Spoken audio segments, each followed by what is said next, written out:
in making the purchase of those liners without being led by experts.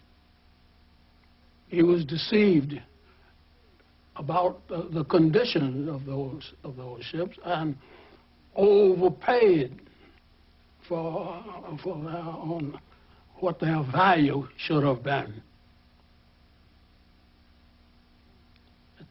It was a disaster for the movement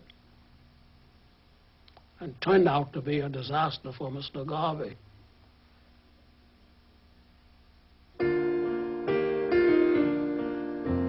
At the end of 1919, Marcus Garvey married Amy Ashwood, the woman who just months earlier had thrown herself in the line of fire to save his life. They had a very rocky relationship. A lot of off again, on again, a lot of quarreling. And finally they married in a spectacular Liberty Hall marriage on Christmas Day. Their extravagant wedding was the talk of Harlem. 5 different ministers performed the ceremony before 3,000 guests. Just 4 months later, the couple separated. Having a wife was an impediment to my work and peace of mind, Garvey would later say.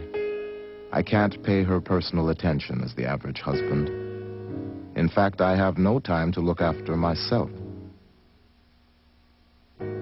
My father was committed totally to the struggle, and that's why he never seemed to relax. He never seemed to take a day off. He was always committed to the struggle. He was always appeared to be dressed, ready to work. And he was working at home, he was working at the office. He kept tremendous hours. So it was a total commitment to the struggle and the cause. The U.N.I.A. was taking in thousands of dollars a day, but Garvey lived modestly on the 6th floor of a Harlem apartment building. He didn't drink or smoke and preferred to eat the same food night after night. Garvey spent his few idle hours arranging and rearranging a collection of Egyptian vases and African ornaments, making his home into an orderly private world. Unless it was about U.N.I.A. business, Garvey rarely spoke to even his closest associates. I never saw him laugh. I never saw him laugh. At the office he was serious when we went to visit him there, and at home, well, he was very kind. My father was very kind. He was always bringing things for us, as children, but I never saw him. He was always looked serious.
a program which was based on assessment of what was the black experience in up to 1920 and how do we go forward, which led to the development of the Declaration of Rights of the Negro Peoples of the World. They were thinking there needed to be a black Declaration of Rights. This was an important document that called upon the nations of Europe and America to respect the rights of black people throughout the world. This was the moment at which Garvey, I think, was both the most powerful in the sense of his articulation of ideas of justice along racial lines, and at the same time, his most grandiose and megalomaniacal, because there was really nothing behind any of this. Garvey's reply to his critics was simple. "I am accused of creating dukes, barons, and knights," he said. "But who gave the white man a monopoly on creating social order?" Garvey's government in exile conducted its own foreign policy, appointing ambassadors and sending a telegram of support to the Irish Republican Army. He dispatched a team of engineers to Liberia to begin construction of a black homeland, and chartered a delegation to the League of Nations to argue for the transfer of African colonies to U.N.I.A. rule. When he finally took to the stage, it was Garvey's moment of greatest triumph. 25,000 people, black people, packed Madison Square Garden, and Garvey delivers this magnificent speech in which he tells the Europeans to give Africa a wide berth because we are coming home.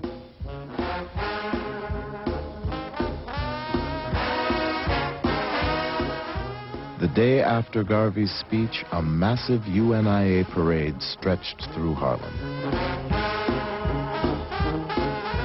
If you didn't live in Harlem, you tried to find someone that lived in a front apartment where you could get in the window and view everything. Everybody seemed to be out there to see the Garvey parade. To be a part of the Marcus Garvey movement, it made me feel that I owned one half of the world and I didn't own the other half because I didn't want it. One Irish woman observing the parade remarked, "And to think, the Negro will get his liberty before the Irish."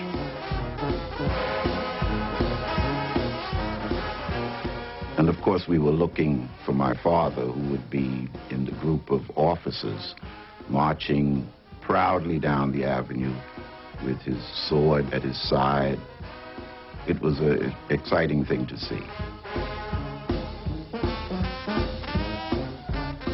Marcus Garvey now stood at the head of the largest black movement in history. He claimed millions of followers around the world, but with the Black Star Line hemorrhaging money and his black critics and the U.S. government on the attack, Garvey's fast-rising star would soon begin to fall.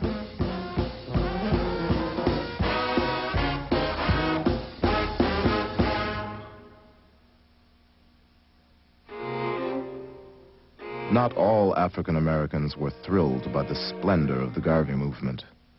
Many were embarrassed by the pompous spectacle of Garvey in cap and gown.